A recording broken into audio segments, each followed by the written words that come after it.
وما أرسلناك إلا رحمة للعالمين. السلام علیکم ورحمۃ اللہ وبرکاتہ. الحمدللہ کفا وسلام علی عبادہ الذین اصطفیٰ، اما بعد. محترم ناظرین کرام، سیرت النبی صلی اللہ علیہ وسلم کی آج کی نشست میں آپ حضرات کا استقبال ہے. آج کی نشست کا موضوع ہے سرایا اور غزوات. غزوہ کسے کہتے ہیں؟ غزوہ اس جنگ کو کہا جاتا ہے جس میں نبی صلی اللہ علیہ وسلم شریک ہوں، چاہے وہ جنگ ہوئی ہو یا نہیں ہوئی ہو. سریہ اس کو کہتے ہیں جس جنگ میں نبی صلی اللہ علیہ وسلم خود شریک نہ ہوئے ہوں، اس کو سریہ کہا جاتا ہے، اور اسی کی جمع ہے سرایا، اور غزوہ کی جمع ہے غزوات. یاد رکھیے گا، نبی صلی اللہ علیہ وسلم جب مکہ میں تھے تو غزوے کا کوئی مسئلہ ہی نہیں، جنگ کا کوئی مسئلہ ہی نہیں. لیکن جب نبی صلی اللہ علیہ وسلم مدینہ آ گئے اور بیچارے مظلوم لوگ ہیں، تو اب کہا جا رہا ہے، اجازت دی جا رہی ہے، اذن للذین یقاتلون بانہم ظلموا وان اللہ علی نصرہم لقدیر الذین اخرجوا من دیارہم بغیر حق الا ان یقولوا ربنا اللہ.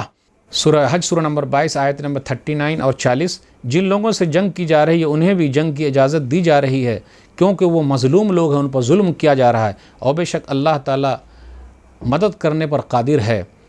کیونکہ ان لوگوں کو ان کے گھروں سے نکالا گیا تھا یہ کہنے سے کہ ان لوگوں نے کہا ہمارا رب اللہ ہے. اور یاد رکھیے گا، اللہ تعالیٰ حکومت کن کو دیتے ہیں؟ اللہ نے خود کہا، سورہ حج سورہ نمبر 22 آیت نمبر 41، الذین مکناہم فی الارض اقاموا الصلاۃ وآتوا الزکاۃ وامروا بالمعروف ونہوا عن المنکر. جنہیں ہم زمین میں اقتدار دے دیں، زمین دے دیں، خلافت دے دیں، یا زمین ان کے حوالے کر دیں، تو وہ نماز قائم کریں گے، زکوٰۃ ادا کریں گے، بھلائی کا حکم دیں گے اور برائیوں سے روکیں گے. اب اس کے بعد کیا ہوا؟ اس کے بعد نبی صلی اللہ علیہ وسلم نے جو پلان بنایا کہ جنگ کی اجازت نازل ہونے کے بعد نبی صلی اللہ علیہ وسلم نے چاہا کہ اب اس پر عمل کیا جائے. تو فوجی دستے بنائے گئے جو گشت کرنے کے لیے تھے. پھر اسی طرح مکہ کے راستے پر خصوصی نظر رکھی گئی، کیونکہ وہی تجارتی راستہ تھا. مکہ والے کیا کرتے تھے؟ شام جاتے تھے، سیریا جاتے تھے اور مدینہ ہو کے جاتے تھے. آئیے ذرا کچھ غزوات کا تذکرہ کر لیا جائے، کچھ سریہ کے بارے میں جانکاری حاصل کر لیں. سریہ سیف البحر، رمضان 1 ہجری مطابق مارچ 623 ہجری. رسول اللہ صلی اللہ علیہ وسلم نے حمزہ بن عبد المطلب رضی اللہ تعالیٰ عنہ کو اس سریہ کا امیر بنایا اور 30 مہاجرین کو ان کے ساتھ بھیجا ایک قریشی قافلے کا پتہ لگانے کے لیے، جس میں 300 لوگ تھے، جس میں ابو جہل بھی تھا. سمندر کے کنارے آمنا سامنا تو ہوا، لیکن جنگ کے لیے فریقین جنگ کے لیے صف آرا ہو گئے. فریقین جو ہے وہ جنگ کے لیے تیار ہو گئے، لیکن قبیلہ جوہینہ کے سردار جو فریقین کا حلیف تھا دوڑ دھوپ کر کے جنگ نہ ہونے دیا. حمزہ رضی اللہ تعالیٰ عنہ کا یہ جھنڈا پہلا جھنڈا تھا جسے رسول اللہ صلی اللہ علیہ وسلم نے اپنے ہاتھ سے باندھا تھا، اور اس جھنڈے کا رنگ سفید تھا. اس کے بعد ایک سریہ اور ہے، سریہ رابغ، شوال 1 ہجری اپریل 623 ہجری. عبیدہ بن حارث کو مہاجرین کے ساتھ سواروں کا رسالہ دے کر روانہ کیا. رابغ کی وادی میں ابو سفیان سے سامنا ہوا، اس کے ساتھ 200 آدمی تھے. فریقین نے ایک دوسرے پر تیر چلائے، لیکن اس سے آگے کوئی جنگ نہ ہوئی.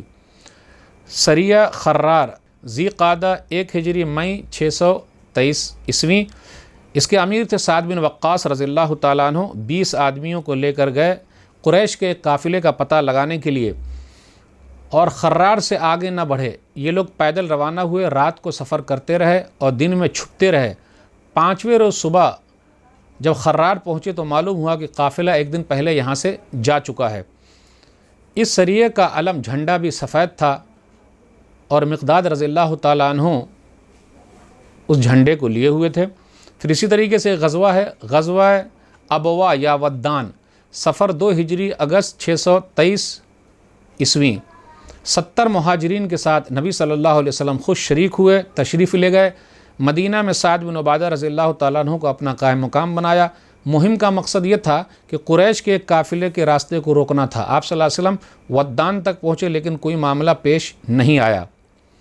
یہ پہلی فوجی مہم تھی جس میں رسول اللہ صلی اللہ علیہ وسلم خود تشریف لے گئے اور 15 دن مدینے سے باہر گزار کر واپس آئے.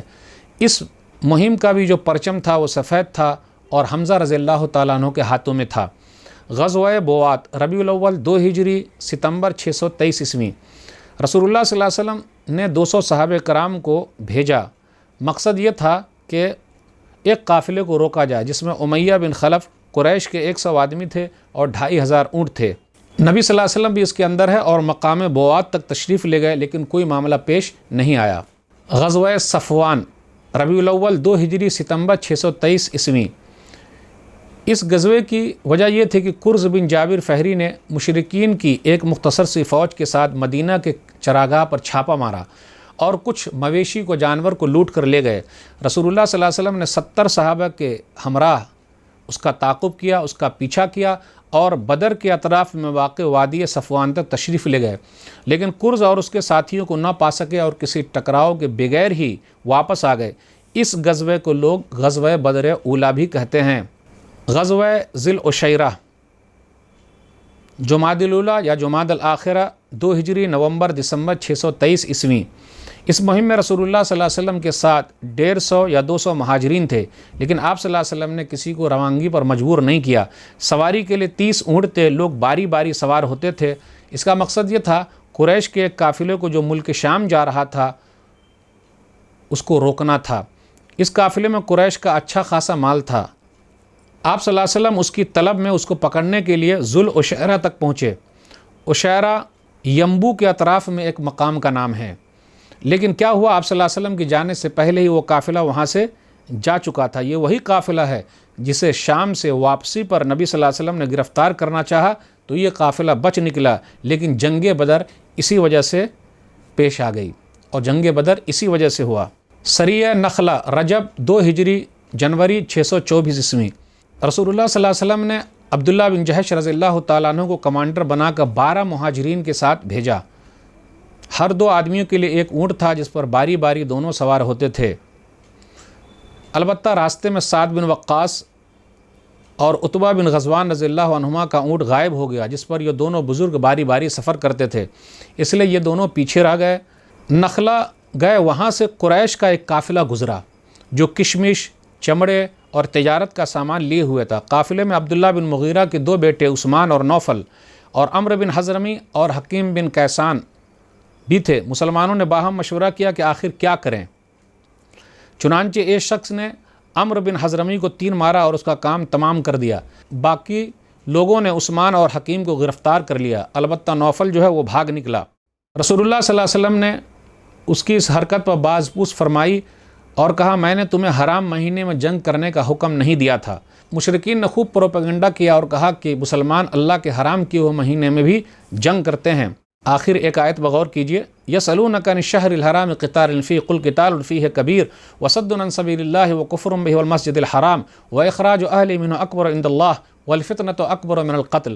سورہ بقرہ سورہ نمبر 2 آیت نمبر 217۔ لوگ آپ صلی اللہ علیہ وسلم سے حرام مہینے میں قتال کے بارے میں، لڑائی کے بارے میں پوچھتے ہیں، کہہ دیجئے اس میں جنگ کرنا بڑا گناہ ہے، اور اللہ کے راستے سے روکنا اور اللہ کے ساتھ کفر کرنا، مسجد حرام سے روکنا اور اس کے باشندوں کو، وہاں کے رہنے والوں کو نکالنا، یہ سب اللہ کے نزدیک اور بھی بڑا جرم ہے اور فتنہ قتل سے بڑھ کر ہے۔